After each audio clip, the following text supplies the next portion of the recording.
work out? Which one? Last That month. gentleman? Yeah, the one I was just reading about that for July. Were you able to Are help? we on?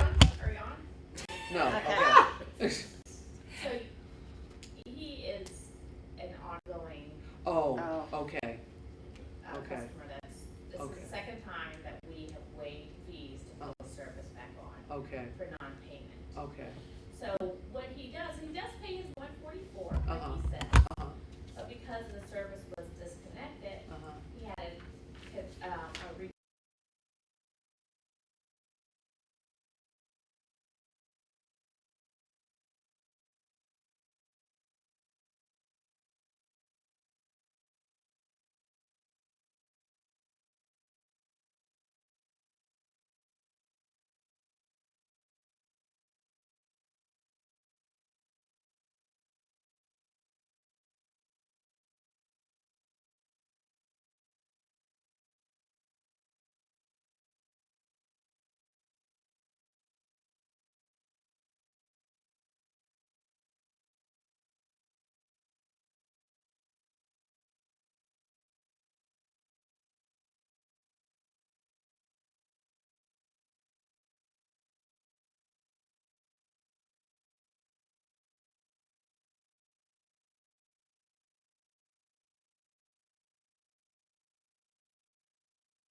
Yes.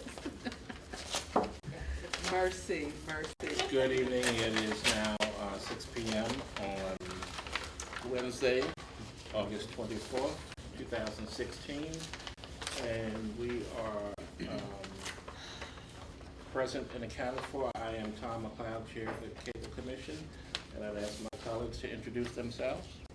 Brenda Basil. Doris McMillan. Samson Afolabi. Thank you. And we'll move right into the agenda for the evening. The first item being the approval of the minutes from the July 27th meeting. I move that we approve the minutes of July 27, 2016. Thank you. Is there a second? Second. Okay, all in favor? Aye. Thank you. Hearing no objections, we move to the next agenda item, which are the action items. Sir, there are none. There are none. Thank you. Thank you. Our next item are the monthly reports. Monthly reports for the month of July 2016 are as follows. For Verizon, we had 13 open calls, 12 closed calls, and 1 suspended. For Comcast, we had 8 open calls and 8 closed calls. Thank you. Thank you. Questions, comments concerning the reports? Hearing none. Moving along, the monthly reports. We just getting The community television. Yeah. Community television, I'm sorry. They were submitted. Okay, questions, comments from commissioners on the community television report? Hearing none, we move to public comment. Okay. We have Miss Betty Williams, representing Cinnamon Ridge Community, that would like to address the commission. Yes. Good evening. Good afternoon. How's everyone? Hi, how are you? Good. I'm here to address you because Cinnamon Ridge is a community of 212 units, which are condos. We have a multi-use of Comcast and Verizon, and according to our condo laws, we are not supposed to, or homeowners should not put any wires or do anything to the side of the house without permission. That did happen. The wires have gotten very raggedy, and we have reached out to Comcast and Verizon. We've been able to talk to someone, but the follow-up has not been good. So we're looking for a way that we'll be able to get them to work with us, if not to correct all the problems that we have. But going forward, recognize and know that in a condo type setting, there are certain things that can and cannot be done. So we would like some help in that. Do you know who the wires belong to specifically? Well, what we did, I don't know who the walls belong to each homeowner. I know it's a multi-use of Comcast and Verizon. Okay. I did reach out to my senator for help, and I was given a couple of names of people that I reached out to. Not Comcast, but Verizon was very good about coming out, and they suggested that we use the method of having the owners to call in to Nicole Crowder, who is the manager, compile a list, and then we will work from there. That list was compiled, but we have not gotten anything back and no action. Also, I did talk yesterday to a Mr. Homer Lacey, who is with Comcast, and he did tell me that he was going to talk with his technicians and I guess try to answer the calls after they come in to try to rectify the problem. But it is a problem, and I've heard it from other communities that are condo type communities, because on the outside, the association is responsible for the siding. The list that was compiled with the homeowners, how long ago was that? Probably within the last month and a half, 2 months, and nothing has happened. As a matter of fact, my calls now are being not returned. So, With respect to the homeowners association, did I hear you correctly that they have to provide some kind of permission or authorization? yes, that's what is supposed to happen. And that was one of the areas I have to admit that we were a little slack in, knowing that everybody want Verizon or Comcast, and assuming that people are reading their bylaws, because the bylaws specifically say that it should not be allowed. And then we had new siding put on the units, and it appears that the guy that did the siding hid all the wires. And then all of a sudden, last year, when the inspection was done, it was noticed that there were a lot of wires hanging. So what we did, we notified all the homeowners and asked them to rectify the problem because it was not allowed. And that this year, we would do a follow-up of the inspection, and at that point, we would start citing the homeowners. Well, it went a little longer than that because, you know, Verizon went on strike for a long time, so we kind of pushed it back, knowing that some of the people have Verizon.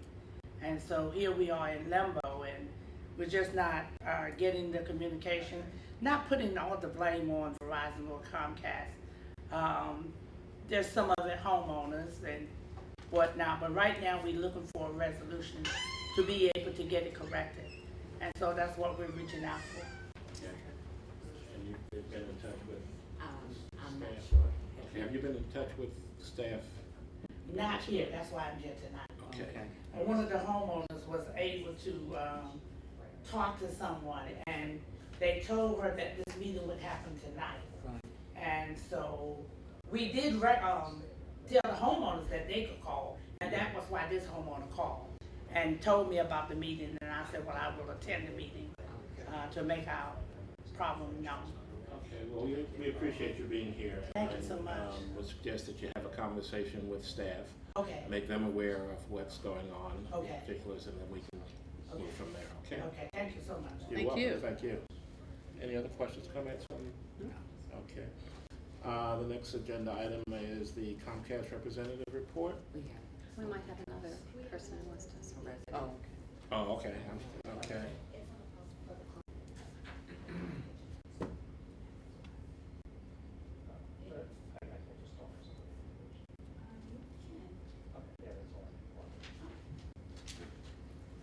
He doesn't want to do it. Okay.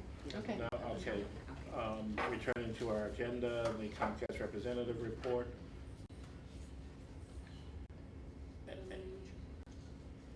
And we did receive, I believe, a written report. From Comcast, Comcast. I believe so. Yeah, okay, the Verizon representative report? There's no report. No report, thank you.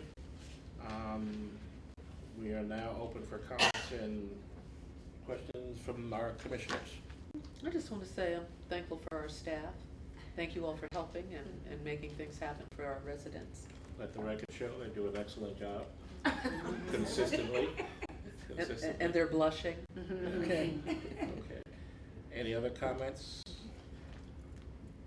No appreciation for the drop in temperature the last couple of days? Okay. And it looks like we may have to step back on our agenda and return to public comment. Okay.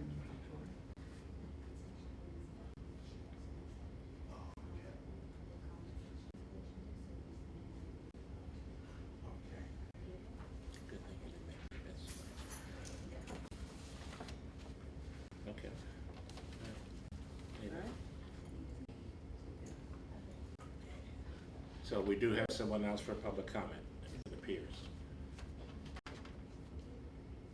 I spoke with, is it Victoria? I spoke with her.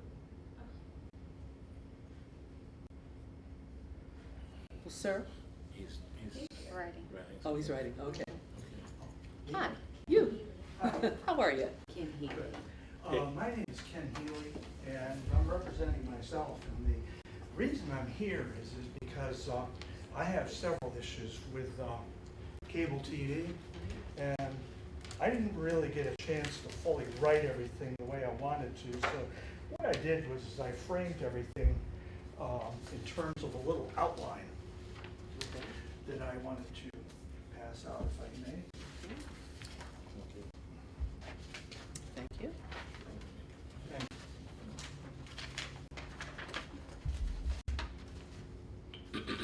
I can only speak to one company because that's what I'm with right now is one company. But I think I've spoken with Ms. Handy in the past, but you know, she's just one person, and I think there's a bigger issue here, and I think the commission needs to look at this. So are you a Verizon customer? Yes, I am. With respect to working with Verizon, I see three things going on here. That's the way I framed it. First of all, customer service. Basically, I see it as non-existent. When you call up on the telephone line, and this goes to item D, excessive wait times, you wait an extraordinarily long time to get to somebody, and then when you finally get to somebody, frequently, and this has happened to me a lot, you get hung up on in the middle of the conversation. So you have to call back again, go through the whole process again, and I've timed the amount of time that I've been on the phone, and I find I'm on the phone on average in excess of 35 minutes. And I think that's very unreasonable. And I think that's something that, you know, maybe I should be complaining to Verizon and maybe something Verizon can do, but I think the Cable TV Commission needs to be aware of this, and I think the commission itself needs to push back on Verizon and Comcast when customer service issues are brought to their attention. The second thing is and this is a big, very big piece, is billing.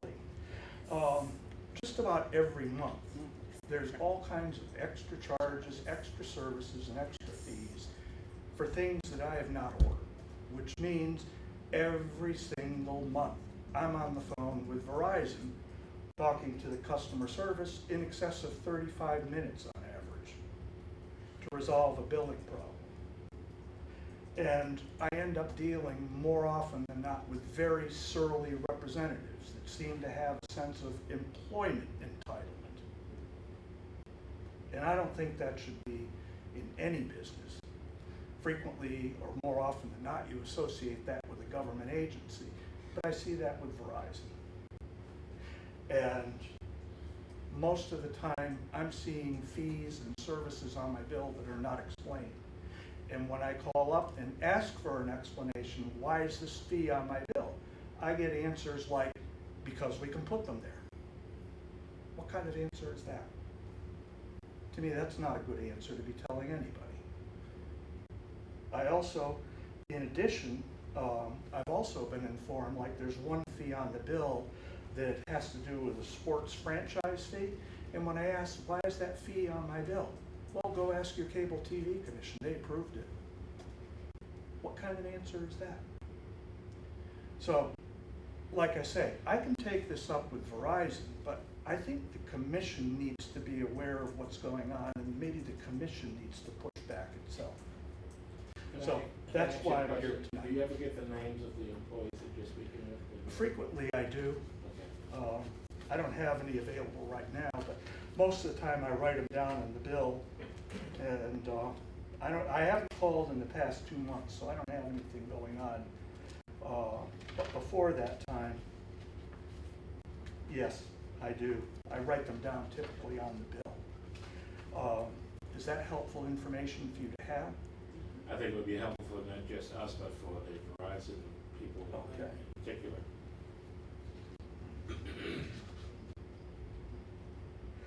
The last person that I have here, his name was Michael. We don't need it just right now. Yeah. just for a Okay. minute, Well, just what I wrote down in the margins was Michael, and I spoke to him for 38 minutes, and at 42 minutes and 32 seconds, the phone was disconnected. I think when things like this come up, and I think when customers are treated in an extraordinarily terrible manner like this, I think there ought to be some type of incentive to the customer. Like some type of fee that Verizon has to pay the customer. And this is something that I'd be willing to work with. I could write something up for you along that lines. I don't want to just throw something at you and walk away. Walk away.